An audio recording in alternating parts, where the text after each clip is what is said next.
You're listening to 2024 in Review, a look back at some of the most compelling conversations and stories of the year, from True Crime Today and the Hidden Killers Podcast. This is the Hidden Killers Podcast with Tony Brueski, featuring retired FBI Special Agent Jennifer Coffindaffer. When we're looking at the timeline here now of Rex Heuermann, the accused Long Island serial killer, we're going back to 93. Now, that's not to say that that is the official starting point. Very likely it probably goes back even a bit earlier. He would have been in his early 30s at the time. He marries Asa Elrup in 1996, 3 years after what we know to be his alleged first killing. She's there. So she's there for at least 3 decades of all of this. Obviously, she's not charged with any sort of crime, but I am wondering, how do you keep your head in the sand for all of that time? I know we have examples of it. We have, Rader's family is one of those. But it does make you wonder a little bit, what was she aware of? And maybe not be able to put the pieces together to go, oh, he's killing people. But there had to have been some things where it's like, what is up with your husband here? Yeah, I always wonder about that because we've seen it with many serial killers, right? You mentioned Dennis Rader, Ted Bundy was married. I mean, there were many killers that kept their, what they did when the, cat was away, what they did very private and without being seen. I also think that these individuals had very much control over their spouses. Yeah. I think they had areas where their spouses weren't allowed. I think that they were so secretive. I know many people, Asa Elrup has been on their radar, but I just read yesterday another statement from the police. There is absolutely no intersection with her and these victims other than her hair, which is explained through transference, but that she is innocent. But I agree with you, Tony, for people who have been married for decades, there is little that normally they're able to keep from you. But these are controlling, methodical, extremely intelligent individuals that are adept at keeping not only police away, but their spouses away from understanding what they're doing.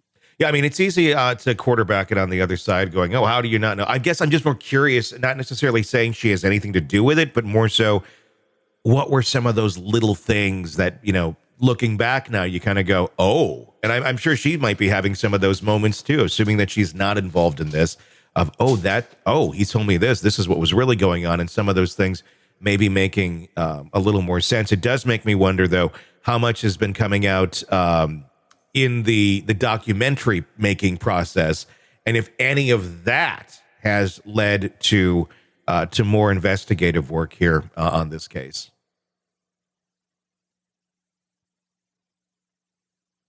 Well, I can tell you, Tony, that documentary, I'm certainly going to be tuning in. Yeah, without a doubt. I'm fascinated to know what Asa Elrup really, like you said, those clues that she never understood what they meant, and now they're probably so clear. I think the other reason, though, Tony, that so much went undetected was the state of that home.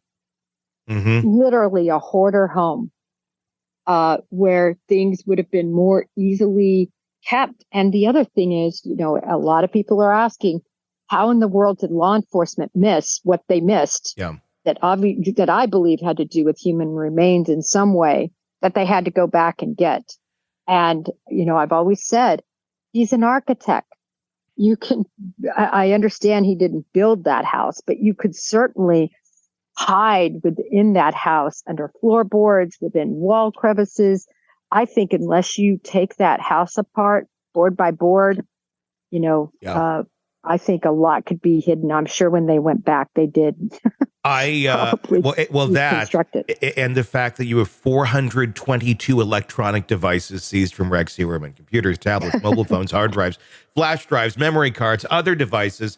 He seemed to like to keep a record of things, and I can only imagine Because he talks about photos in his writings as well of, hide the photos, get rid of the photos. This predates digital. So we're talking either Polaroids or I can't imagine he's going to Walgreens and having things developed, but I'm guessing Polaroids. And then you get into digital era. And so he has all of these digital things as well. I mean, he has like 40 some cell phones.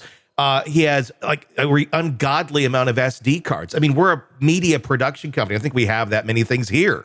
And it's all for him. God knows what's on all of these devices. I would imagine that this is going to be, it's a weird term to talk about when you're talking about dead bodies and dead people, but a treasure trove of information that will hopefully bring some justice and closure to these families of all these women. And I'm thinking we're going to go far beyond 11 here. That have been missing or been found dead over the last 35 plus years. I agree in terms of where he was, in terms of like sexual drive and everything in your 20s, in your late teens. I mean, that's at the height and peak for many men. Obviously, it can continue on. I think there is no chance that there aren't more bodies found, and much earlier too. It is certainly a shocking one. I'm thinking he may be one of the most prolific serial killers possibly in recent history. Now that we are learning all this, and I can only imagine how much more will be coming out. And Tony, I'm so grateful that the task force was formed, that, the individuals involved in this said, we have got to start over and we've got to relook at evidence, or imagine how many more would still be at risk. I want to know when the last one was really murdered. Without a doubt. And the other question is, how do you prosecute this? When do you prosecute this? Do we just keep going on the investigation? Because this could last forever. I mean, they're still trying to unearth BTK victims. I mean, at some point, do we say, okay, we got this handful that we know you had something to do with. We're going to prosecute these, and then as more come up, we're going to do more trials, or you're going to plead, or what? I mean, I don't even know how he pleads at this point, or how he goes forward with a trial at this point, considering how damning the evidence is of his to-do list on his hard drive, on his computer. Is this even going to get to trial? Well, it'll be interesting, though, to me to see whether he's at A or B. And when I say an A Bundy that fights it to the bitter end, that wants to represent himself, that is such a narcissist, they just always think they can get over, even with the vast amount of evidence. Or, Tony, will he be more like a Dennis Rader that says, listen, whoa, I want to brag about what I did. I want everybody to listen to me, to my handiwork. And I want to be in control. So nobody's going to convict me. I'm going to convict myself. I'm going to plead guilty. Here it all is. Wait until you see everything I was capable of. Is he an A or B? I don't know. We haven't heard enough from him other than that one weird interview that he did about architecture to, I think, get a good idea on his personality. I don't know. If I were to guess, I'm going to go with B.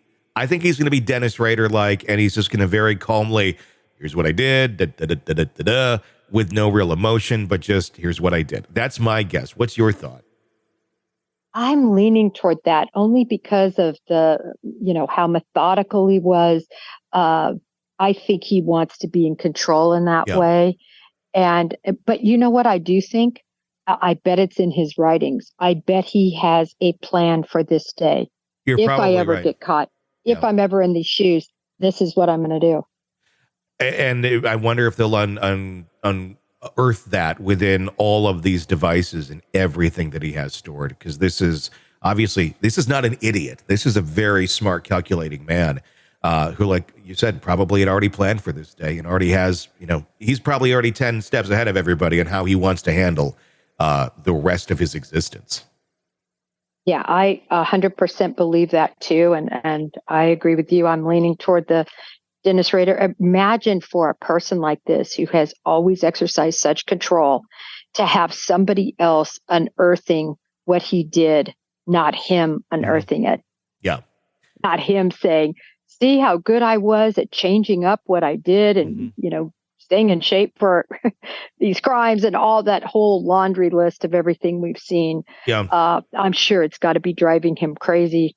I think he's going to want the credit for it. He's going to want to be able to say, look how smart I am. Look how good this is. Because he knows there's nothing else, but he will get some sort of pride out of being able to do that, just like Rader still attempts to do.